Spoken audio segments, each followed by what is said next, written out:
Olá, me chamo Cleiton Andrade, sou mestrando no programa de pós-graduação de Engenharia Ambiental na Universidade Federal Rural de Pernambuco, sob orientação do professor Romildo Moran. Estou cursando a disciplina de estágio de docência e vou trazer um pouco a respeito dos processos produtivos da indústria cerâmica a partir da vivência que estou tendo no campo no desenvolvimento da minha pesquisa. Aqui na primeira imagem, nessa de baixo também, podemos ver um pouco da planta da indústria, com foco para a chaminé. Logo atrás da chaminé, temos toda a extensão do forno. Aqui desse lado, temos os blocos representados. Aqui mais de perto, nessa segunda imagem, eles estão dispostos no pátio. Vou falar agora um pouco de cada processo produtivo e logo em seguida vou explicar cada um pouco melhor. O processo produtivo ele inicia pela aquisição e sazonamento da argila.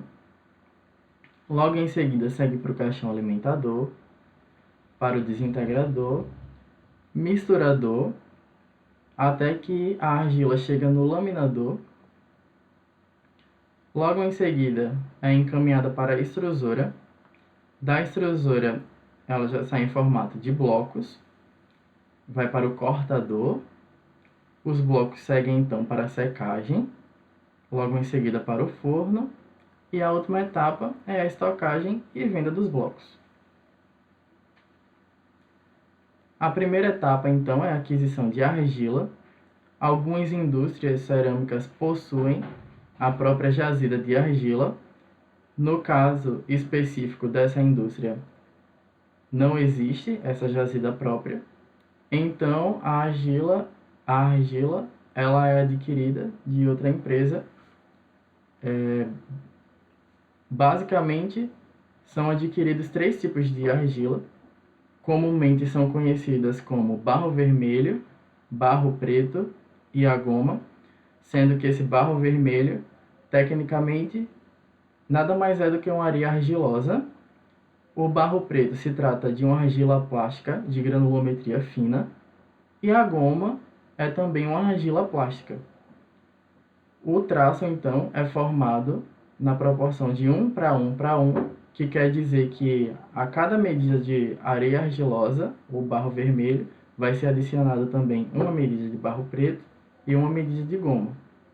Esse traço ele vai variar de acordo com cada indústria, assim como também os tipos de argilas utilizados. Logo em seguida, a argila vai passar pelo processo de sazonamento. O sazonamento nada mais é do que deixar a argila em repouso.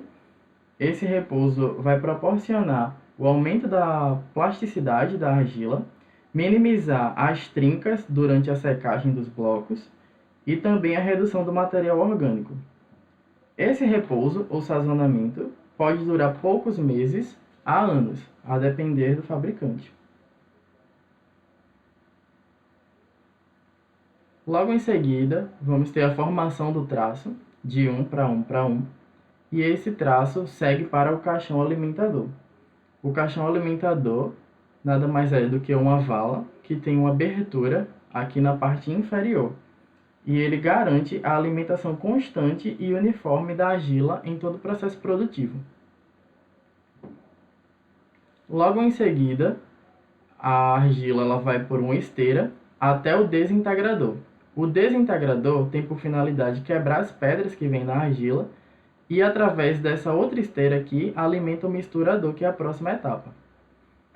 Aqui está uma imagem do desintegrador. Ele é formado por esses rolos cilíndricos e essa outra parte dentada, onde esses rolos eles vão estar sempre em movimento e a argila vai passar aqui pelo meio, fazendo com que se desfaçam as pedras maiores de argila. Logo em seguida, a argila vai ser encaminhada para o misturador. O misturador tem por finalidade homogeneizar a mistura que passou pelo desintegrador e manter a umidade ideal para a extrusora, que é a próxima etapa. Quando necessário, adiciona-se água para manter a umidade da argila.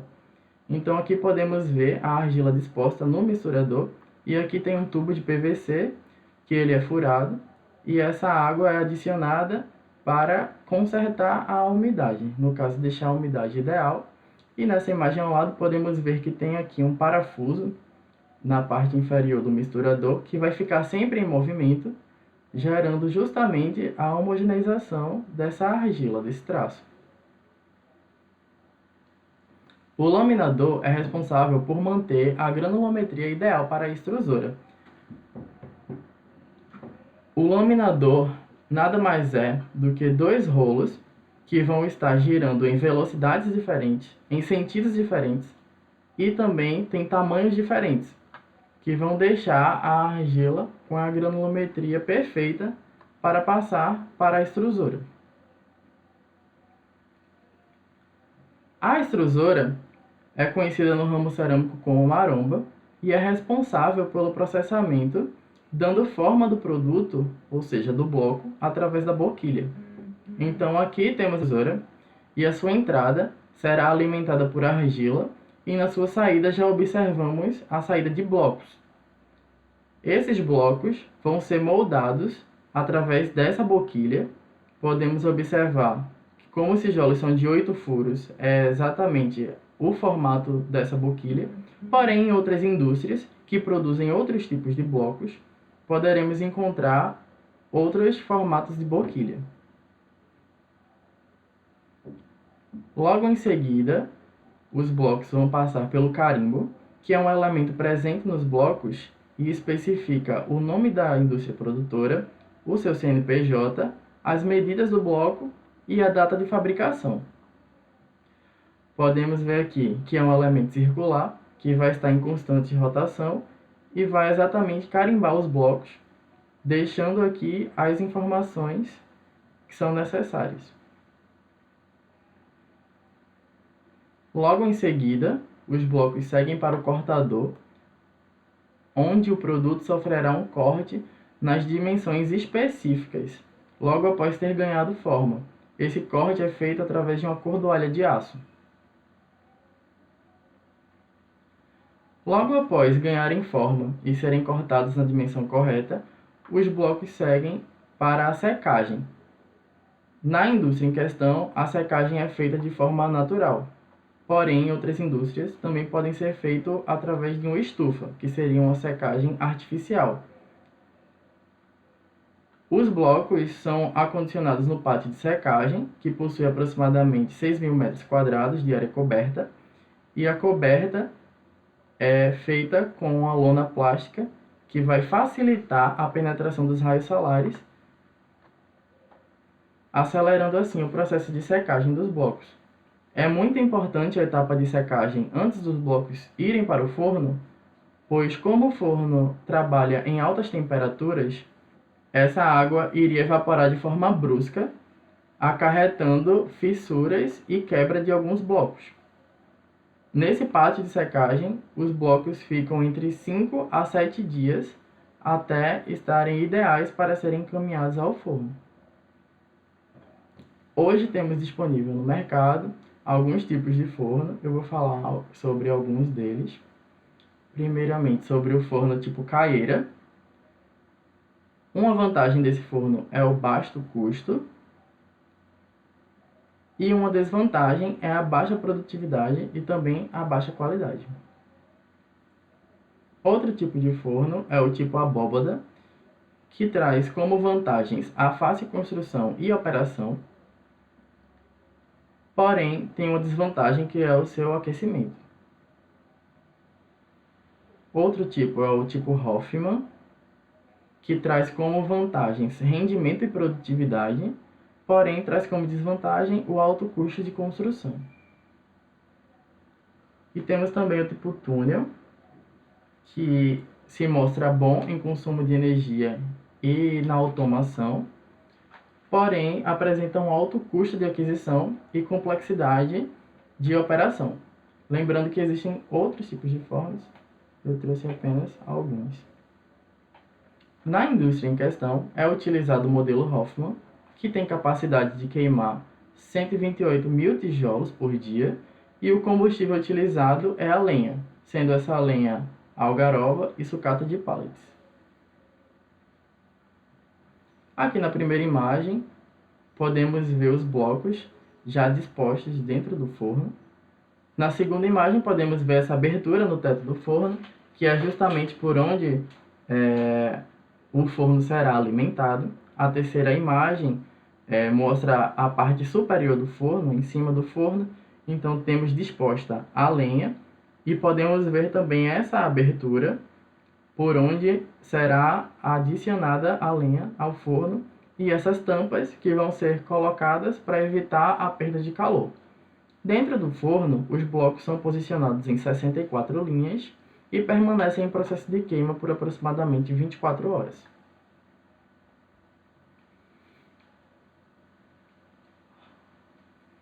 Quando inicia-se o processo de queima dos blocos, as portas do forno elas são vedadas com um material conhecido como goma, que nada mais é do que uma argamassa feita com base em argila e é muito fácil de quebrar, tendo em vista que após 24 horas será removida.